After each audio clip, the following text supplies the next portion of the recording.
Hey everyone, it's Wanda.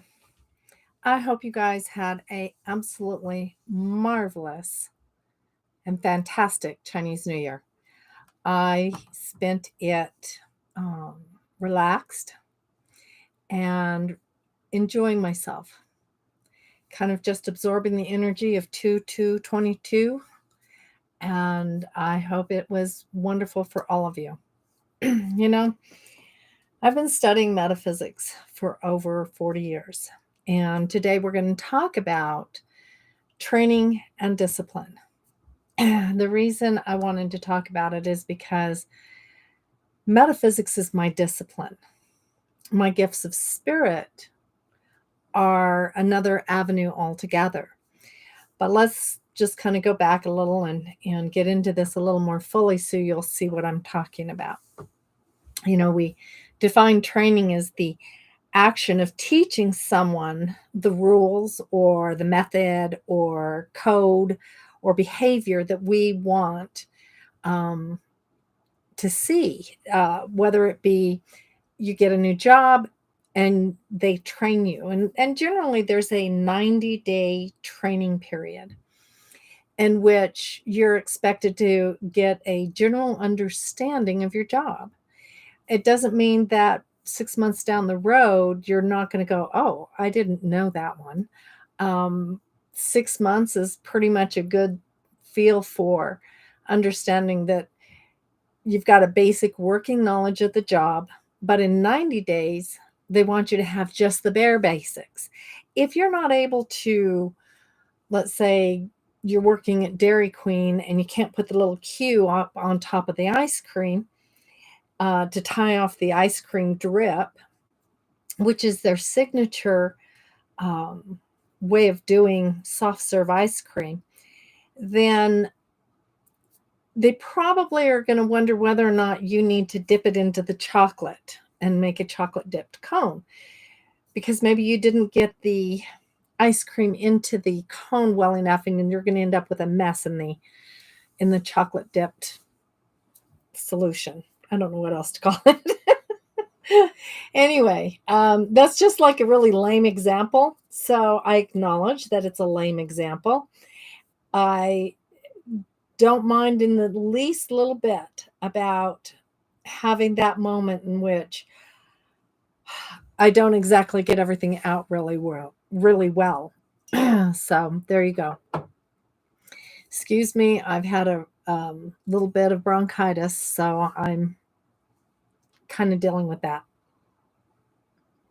Anyway, discipline is also the action of training or teaching someone, but it also means a branch of knowledge that it became your discipline. It is your area of somewhat of expertise, let's say. Um, for example, a lot of people are really into Reiki. You'll hear me repeat this time and time again. Um, when I trained in Reiki, I had to train for a year and get approval to go to the second level. It wasn't because I wasn't good in energy work, it has nothing to do with that.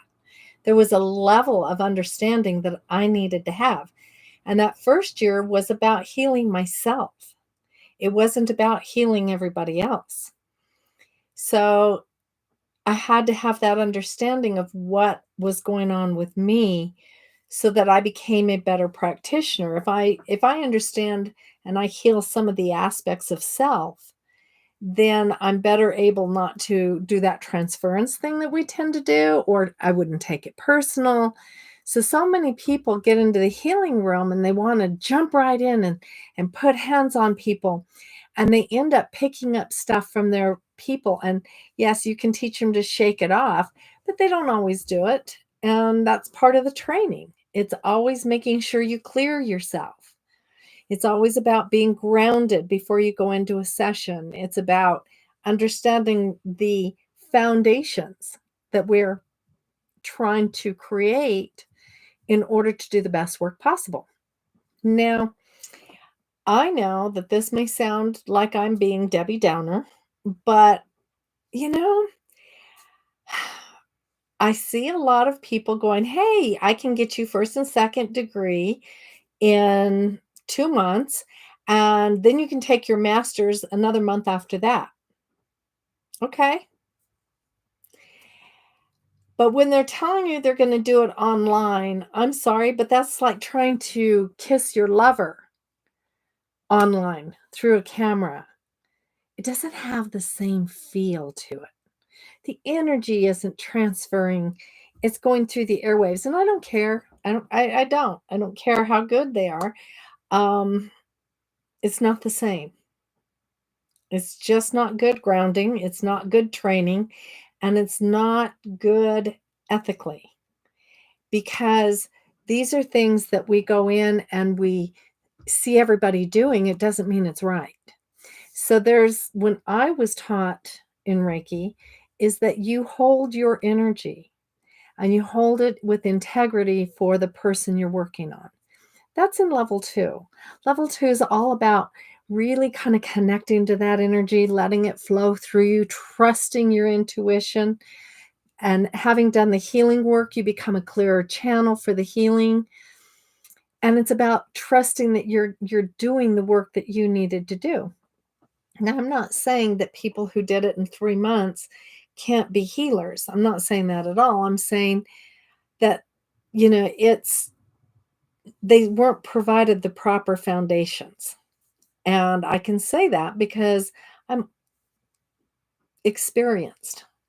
I've been doing body work and energy work for damn near as long as I have done metaphysics, trained in metaphysics. Okay. So, with that being said, 30 years is 30 years, where it's 45 years of training in metaphysics. I learned how and what the world was going to be like before I really kind of go in and tried to manipulate energy. But I had done back massages. People were coming in. My ex used to say, "Oh, would you work?" He played ice hockey or roller hockey. Sorry, he did ice hockey in youth, but he had some damage and in from ice hockey, and I would work on him because he was the goalie for roller hockey, and he really needed the energy work. So I would work on him, and just by doing some gentle manipulation and energy work, he would be much improved. Now, understanding from my point of view, I didn't really know what I was doing. I just knew that putting my hands on there and letting them heat up and kind of gently massaging the work was the best that I was able to do to relieve his agony at the time. So I was doing it without really knowing what I was doing. I didn't have the foundations, but I did have the desire. So a lot of what we work with, a lot of what we do requires our passion to be involved. Um, it's we often use the word master, and we when we use that word master, that implies to other people that you are way knowledgeable. You are really up there. Hi, Rosie. Hope you're really doing good today. It's nice seeing you too. Um, but the word master implies that they know everything about what they're doing. And again, going back to just a regular job, 6 months, you're gonna find little things out that you didn't know. Even 2 years down the road, you're gonna find out something about your job you don't know. So, we're not really masters, we're just ever in training. And that is an important part of this talk today, is understanding that we're always striving to be better. At least we should be. Um, we've taken those words out of general context and we've applied it to what works for us in a marketing, in a propaganda way. And what's really important is that we be trained so that we learn the foundations and the rules of our work. And when you're dealing with gifts of spirit, it's really important because you're not going to be accurate unless you have foundations and you have training and you have the basic working knowledge of your tool of your trade.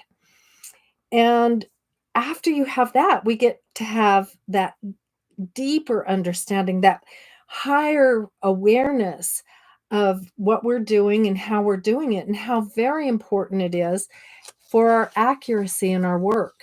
And accuracy is really kind of what it's all about.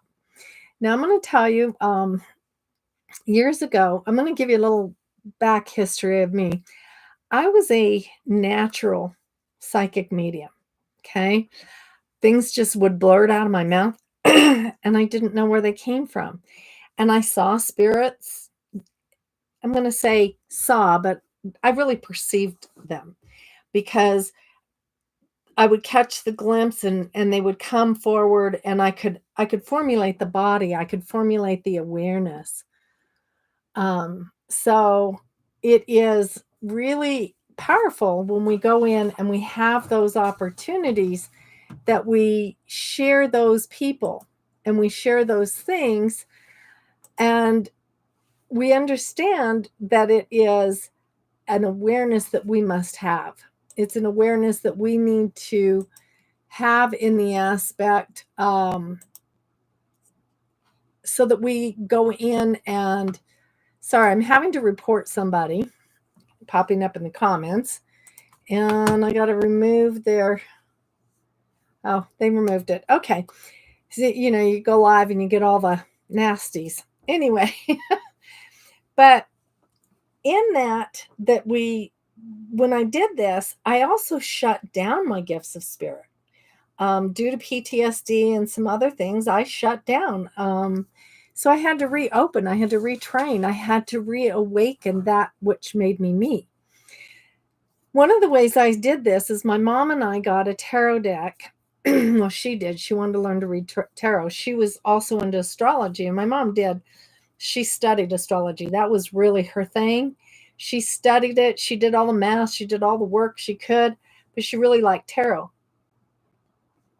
And when she got this deck of cards, they were modeled after the Rider-Waite Smith deck. Now, this is probably one of the most popular. I think there's two, but everybody knows the Rider deck. Okay, there's over 100 million copies out there today, and it was, it was made in 1909 is when I think that deck came out. But there were many tarot decks. Even regular playing cards were used to do card reading, and there were Christian decks, and some of the Rider cards were actually, they changed it up. Instead of the Pope, it became the Hierophant. Instead of the Papist, it became the High Priestess. So you can kind of see that they moved it out of Christianity. And now Christianity goes in and says, oh, well, golly gee whiz, you don't, Christianity doesn't believe in tarot, but they had a tarot deck for Christianity. The oldest known deck that is in existence today is the Visconti Sforza. It was painted in the mid 15th century, which is somewhere in the mid 1400s. For those of us that have to know these things and don't remember if it goes forward or backward, but it goes backward. So knowing that, that deck there's still some in existence. So tarot decks have been around for over 600 years. Okay, we know this. We know runes have been around for a long time. There's many forms of doing the different disciplines and the different things. Now, in today's modern age, there's always a book that comes with it. And my mom's actually had this cloth that came out, and it told you where to put your cards. Okay, so it formulated the spread, which was really nice, because as you read, you'd put your cards out, you put it on this cloth, and then you'd read the book and you'd see what it meant. But the funny thing is it didn't tell you how to read in relation. Now I'm going to show you something about decks, because it's important that we read in relation to the spread, because that's where you start using your intuition and you get the full knowledge. Now, here is my Zigner tarot deck. Okay, can you see that card? That's the Tower. And it doesn't have the same energy as this one. And this is my another deck I have. I can't remember the name of it right off the bat. But here is, I'm looking at the deck in my, maybe we'll make some, Rosie, and sell them. That would be really nice. But you can see the difference. Now, if you're being taught to read intuitively, okay, you're going to take one meaning out of this and you're going to take another meaning out of this. However, every reading is different. So if I put this card, I'm going to try to do this, next to this card and next to this card, okay, this is the card, the star, okay, this is the 5 of Cups, and this is the Tower. It's going to have a different meaning this way as if I did it this way, when the cards line up differently. So it might even be this way. So every time we deal with our cards as a tarot reader, we're dealing with them in a different way for each reading. And the spread has a lot to do with it. You have Celtic Cross. You might even do one like I do. I do a 3-card spread that says, we use these cards. So the first card is, what is the situation? Okay. The second card is what is going on in that situation? And the third card is, how's it going to turn out? So how do I feel about it? How it's going to turn out? How is this going to affect me? How's it going to turn out? Well, this doesn't look very good because I pulled some of the intense cards so that you could see the difference, because here's the star. Happy, happy. The star is very much a card where we go in and we say, wow, when we're looking at the star in a intuitive way, for me, the star is, I have great hope. Twinkle, twinkle, little star. Make a wish. You have great hope. Great things are coming. And then I've got the 5 of Cups. Well, if you do the 5 of Cups in the Rider deck, I know there's a glare to this. There you go. In the 5 of Cups here, none of the cups are spilled. But in the Rider deck, 2 are down.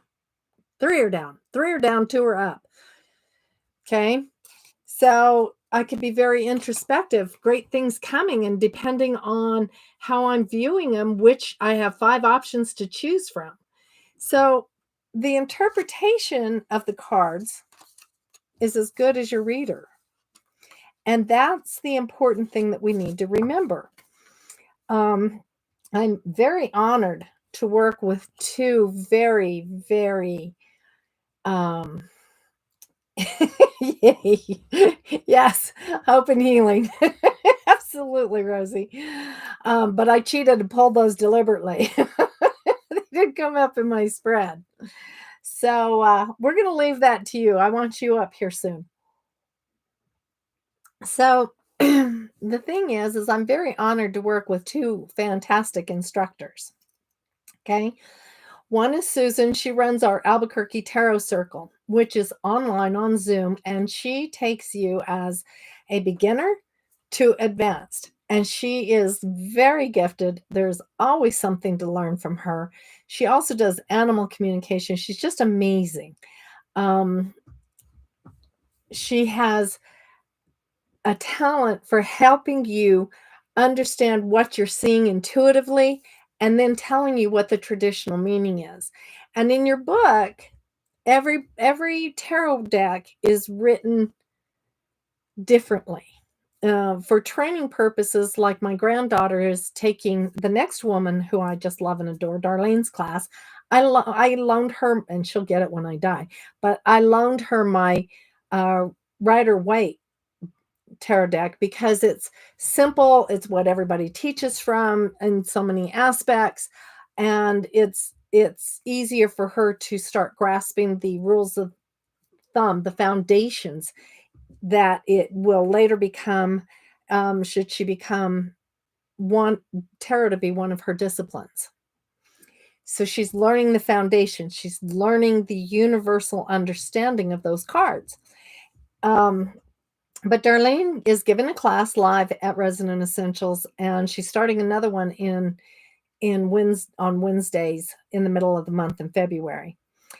Now, one of the ones that I honor is I work with a woman who is just beautiful of spirit. You can tell she loves me. She's on the live. Rosie is a very gifted psychic medium. She's who my granddaughter turns to when she wants to talk to her dad, because I think she worries that I'm trying to feed her some of my own opinion. And sometimes maybe I would, except that would break the rules of integrity. That's breaking the rules of the foundations that I have sworn and promised myself to live by. But Rosie is a gifted psychic medium as well as a tarot reader. And she, to this day, she's been reading cards for years. She takes both these women's classes. Why? Because it's become part of her discipline. She also studies in the aspect of astrology. Why? Because she thinks that knowledge is very important to her. Understanding, even more important. But she has a passion for it. She has a passion for this work. Now, I will tell you that a woman walked in. She wants to read at our psychic fairs. And one of the rules is I either have you do a reading for me at the psychic fair so I can see how good you are, because I want my people that come in to Resonant Essentials, I want them to feel like they're getting their money's worth. And yes, Susan is she really? Yes. Um, I didn't know Susan did astrology. I will have to get after her for not feeding me that line, telling me all this good stuff.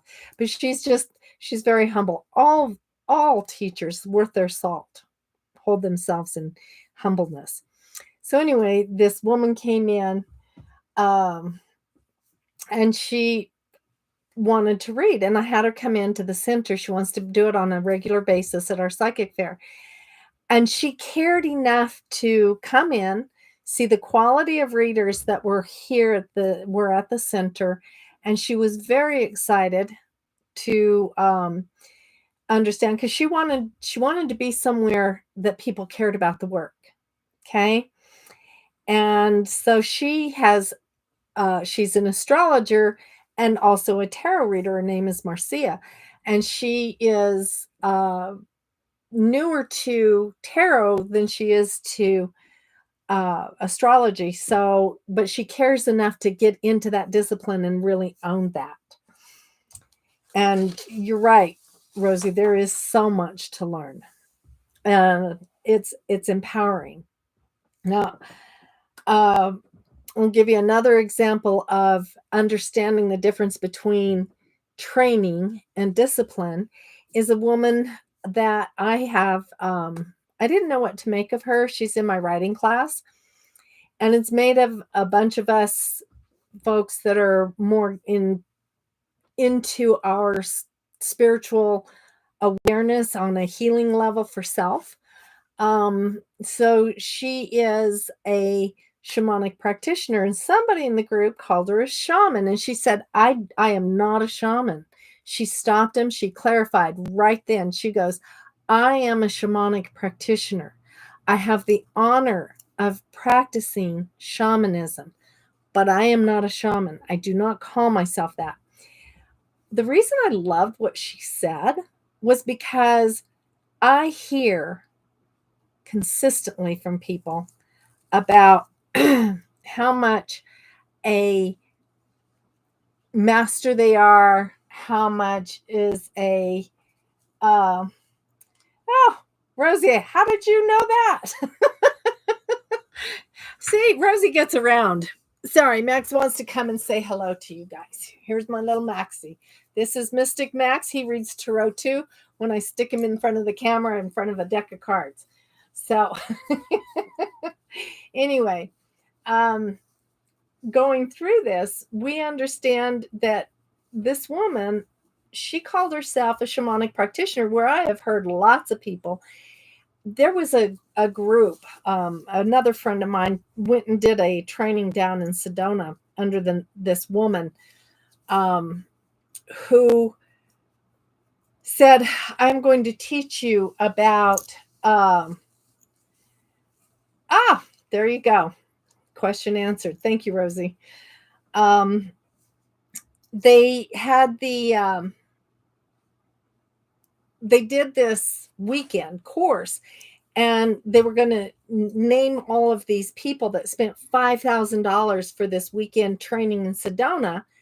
They were going to tell them that they were shamans, give them the title of shamans. And this woman says, don't. They were going to bless her crown and all this. And she said, you don't touch my crown.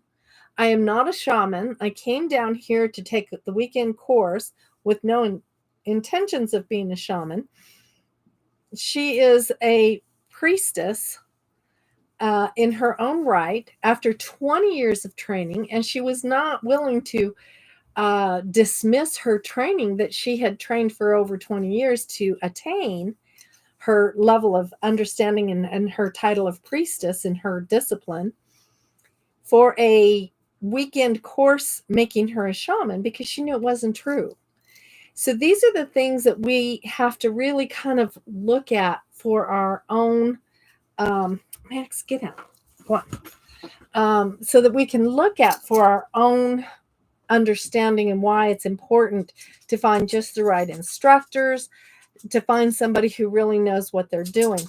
Like, it's really, it became very hard for me to talk about the work that I do.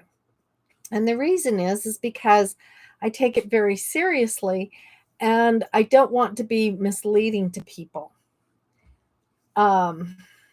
Yes, she does. She does stand in her integrity. So the thing is, understanding all of these things that we do, it was hard for me to say, this is who I am. I am in awe of a lot of people, and other people I really have a hard time with, because they don't spend the time. They take a course online and they think that that equates to actually creating foundations. They're being taught some tricks of the trade, but they're not being taught the foundations necessarily. And I'm not saying everybody is like this, but I want you guys to really go in, and I want you to find those people who are going to train you in the areas in which you are wanting to make a discipline. Don't get me wrong, I've taken lots of courses. I'm a grief recovery. I hold a certification in grief recovery. That was I thought I was going to go into working in hospices, and I realized it was for my own understanding that I actually took the course. But I did not make it a discipline of mine. It's not something that I spend 24/7 thinking about and doing. But I do need to have a more gentle understanding for people who come in, because as a medium, when I pick up somebody from the other side, it often elicits tears, sometimes anger. Sometimes there's anger. I've had my own share of anger when I had my father pop in. I'm like, oh, hell. No, no, no. You don't get to just pop in and just say what you want. No, no. And I even had somebody once tell me that my father loved me very much. And I'm like, you didn't know my dad. So, it was in a training course, so I didn't take it personal, but it is funny that we have in training, we have to be good at what we do. So when we do a medium circle, it's important that we show evidence that we actually have someone from the other side.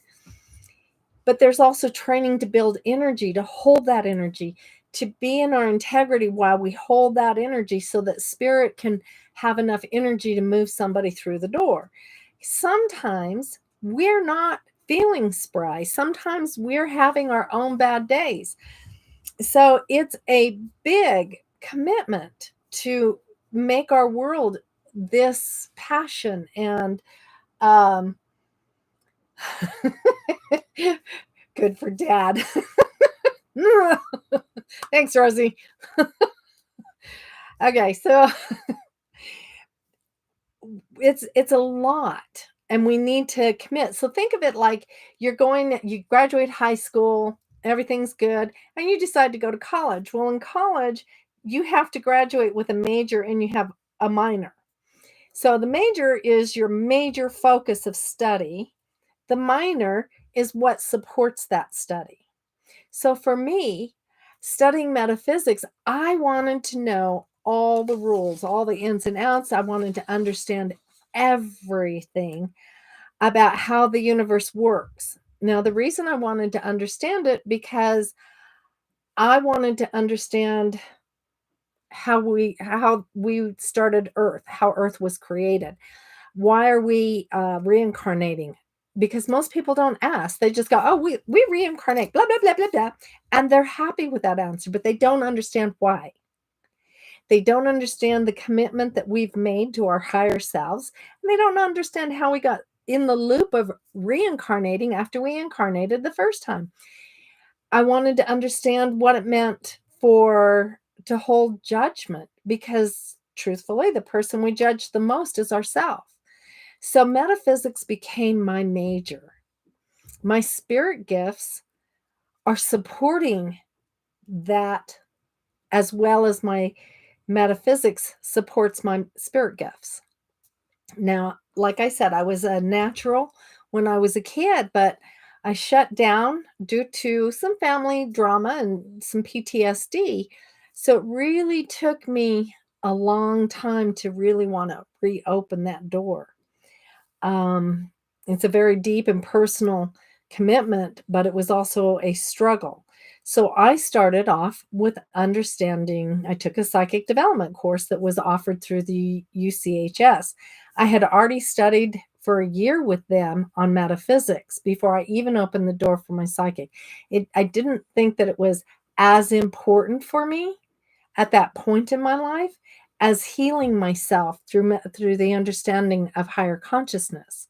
That became more imperative for me to do. So when I went in and I started studying, the first reading I did, they had us doing billet reading. So I was standing up at the rostrum that was on the in the church on the my aphasia showing.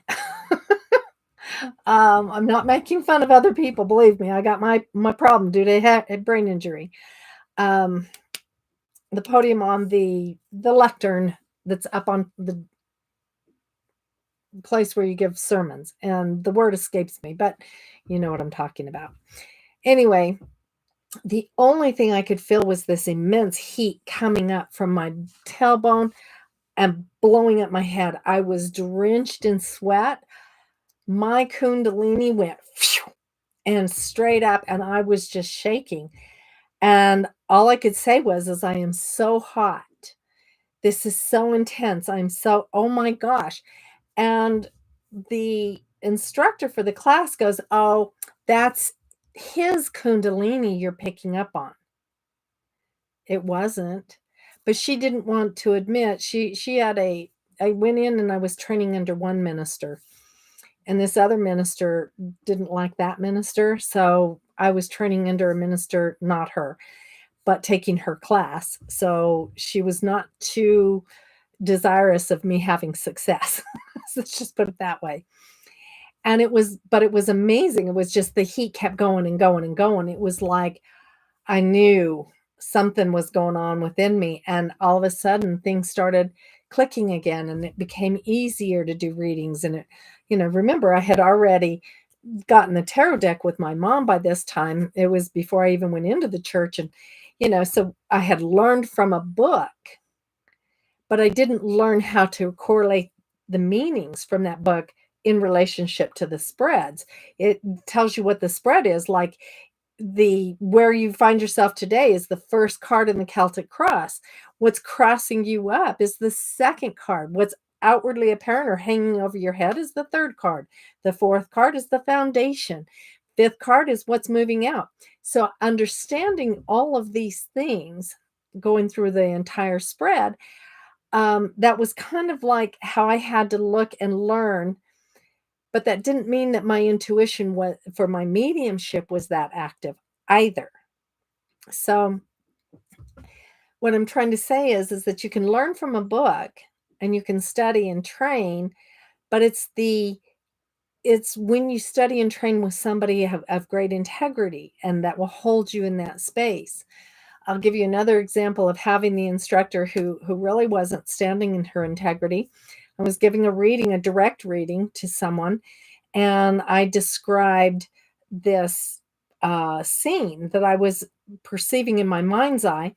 There was a house on a hill, and there was all this uh, green coming down the hill, and there was these houses, but it ended up in an arbor where all these boats, and I didn't have the name for the boats, um, but they were fishing boats. I knew they were fishing boats, and they were coming in and out of the harbor, and there was so many people there was a market and everything. And I described this, and she goes, well, she's just learning, and what that symbol means. And he goes, she described perfectly my master Tai Chi instructor's home in China.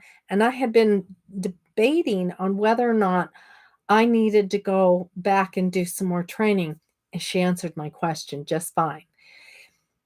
It becomes dangerous when we have people who are telling us what we are perceiving and seeing and their interpretations, because you know what? They're not working with our spirit team. They're working with their stuff and their teams. So we need to really understand that in training, your instructor should be giving you support and the foundations and things like universal symbols and colors to get you started. Once you have that foundation, and I'll give you an example. Um, Colors in psychic development mean one thing. In healing, they can mean something totally different. So, yellow in a psychic reading can be something akin to um, spiritual path. If it's bright and clear, they're on a good, strong spiritual connection. If it's sketchy and murky, it could be yellow belly, as in a coward, which is what our third chakra does when we live in fear. It emits like a murky, unclear color of yellow, or it could be too big or too small. Um, but in healing, the yellow could also mean kidneys. Could be a kidney issue, a urine elimination system issue. So we have to be really careful and start to learn the differences of what those mean, because that starts building your rapport with your spirit team. That starts building that conversation that you have. Some people are naturals and they've been doing it for years, and they've already built their connection, their conversations. When I read now, I don't have a lot of symbols that come in that are universal symbols. I get more of a conversational piece, and I still get the pictures. I'm clairsentient. I argue with people a lot, so I'll tell you this. I believe that a clairvoyant is somebody who actually sees with their third eye everything that's out there. They don't perceive it. They literally see it. And once your third eye is open, you don't drive anywhere because you're seeing spirits walk around. That doesn't mean that you can't have instances of clairvoyance where you perceive and then they actually manifest, or somebody is standing there and you're seeing them and you're going, this is my house. What are you doing in my house? And then they vanish. There's flashes of clairvoyance, yes, but a true clairvoyant has their third eye completely open all the time. And but when you're seeing in your mind's eye, that's clairsentient. Clairsentient is about sensing our using our senses. We can hear the words inside our head. If we're hearing them out here, we're clairaudient. If we're tasting it, if we're feeling it, if we're seeing it in our mind's eye, all clairsentient. Okay.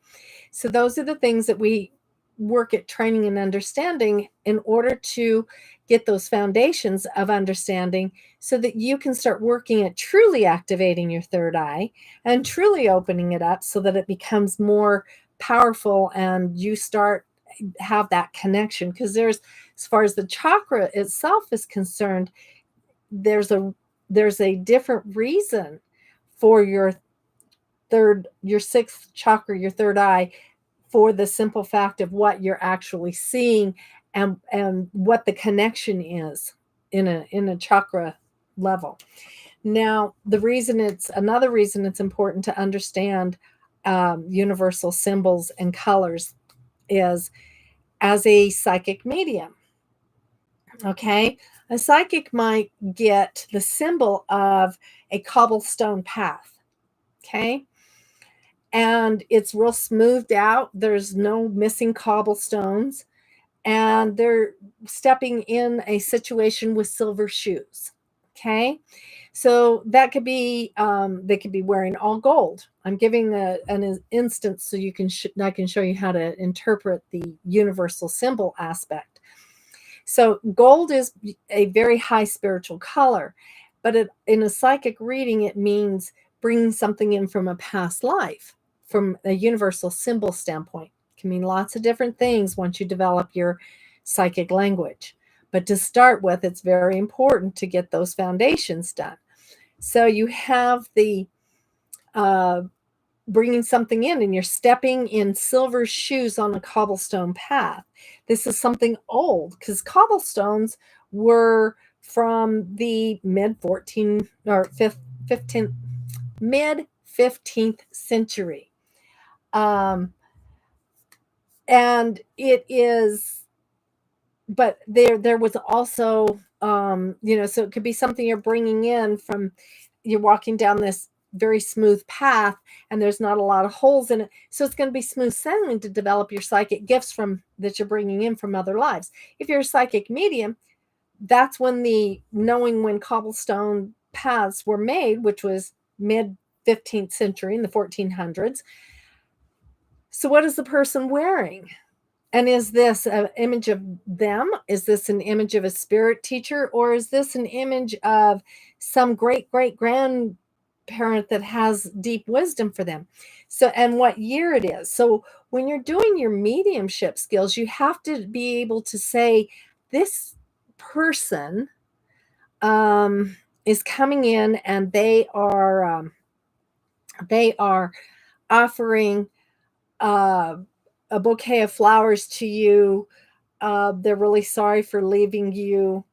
Um, they're dressed in a Nike sweatshirt and they have a ball cap that they wore just straight on because they thought putting it to the side looked like silly. And so they have the different things that they're doing.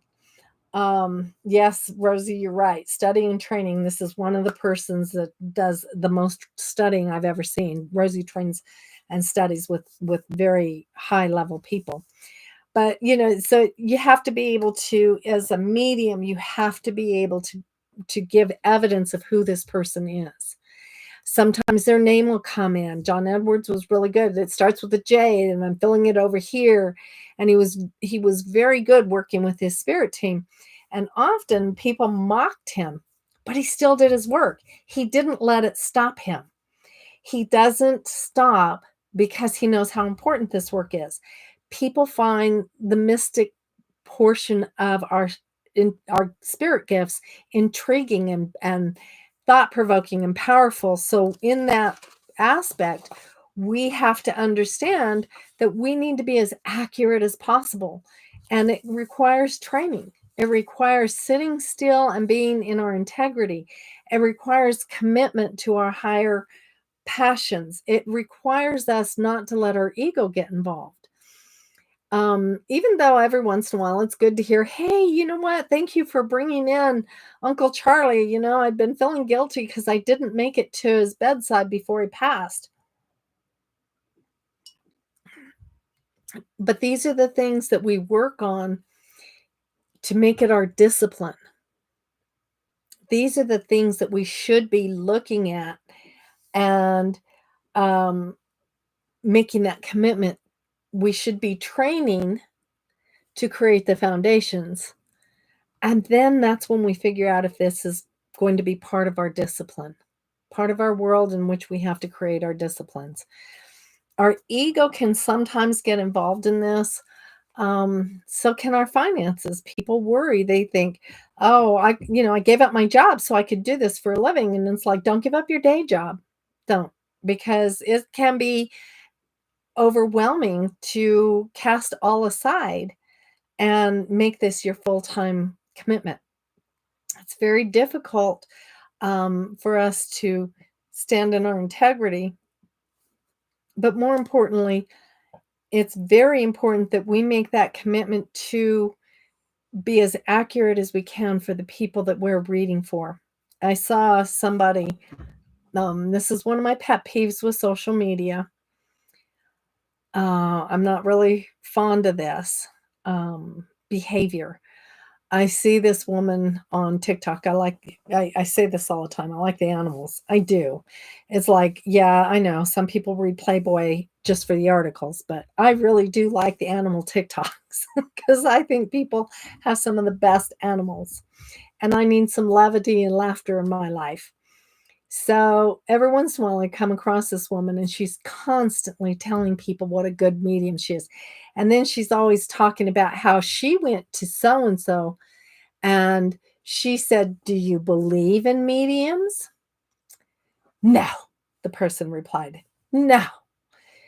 "Well, your aunt is standing right over your shoulder, and this is what she's telling me to tell you. First off, a good medium never goes in your vibration. Never. Doesn't do it unless you ask. Will not, under any circumstances, ever, ever cross that boundary." So the fact that she did that tells me I don't want a reading from her because my story is going to be on TikTok. If she could even come up with who's on the other side for me, everybody can say your aunt is here. It's another if you can describe her. If you can tell what, your aunt that baked cookies and you hated those cookies, whatever it is, they'll give you something personal to link you to that person because that person on the other side is giving you the information. They're stepping through to give you the information as the medium to give to somebody else. And we have to be willing and open to that. But just to do it for fame and fortune on TikTok, I mean, no, stop it. This is a bad thing.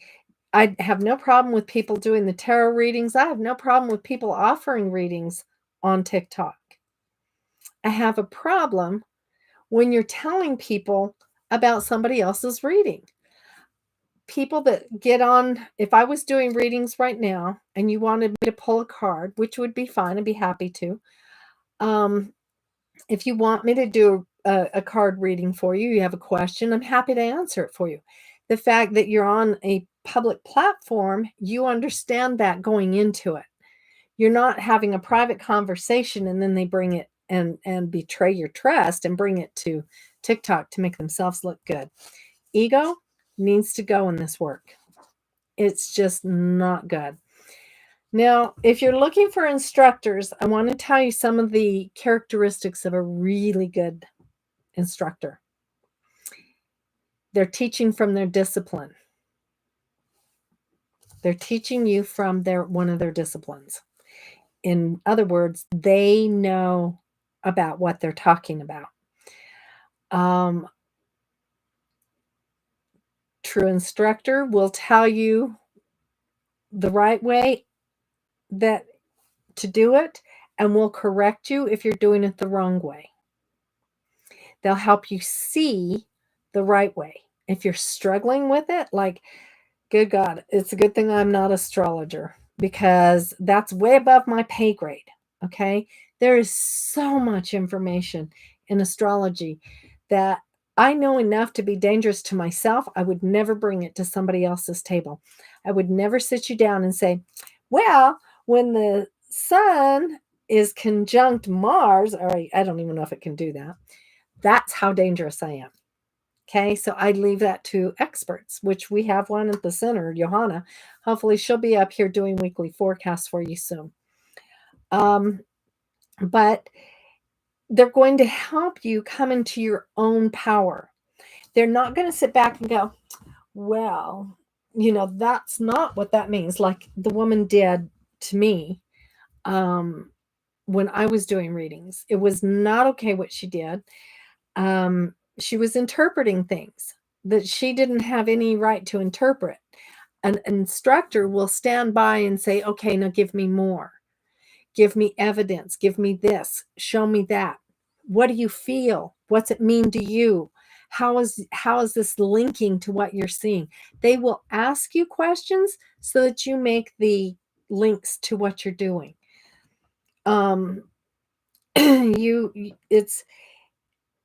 It's in a reading, doing a direct reading, it's like a tarot card reading. It's what's surrounding. So when I get symbols, I'm always looking to see, is there a color to it? And then if I don't have anything backing me up as to what it is, I go, hey guys, what is this? Help me.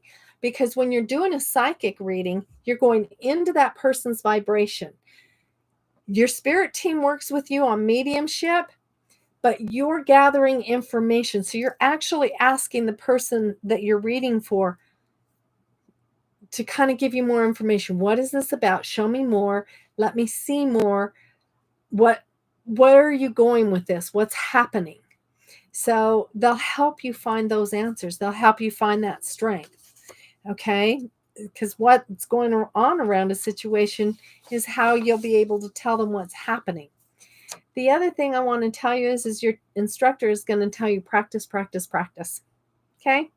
This should never be about money, getting out there and making money the next week after you've learned or had a week of training or a weekend course. It should never be about money. It should always be about your passion. So when you choose your discipline, make sure it's something that you're very passionate about.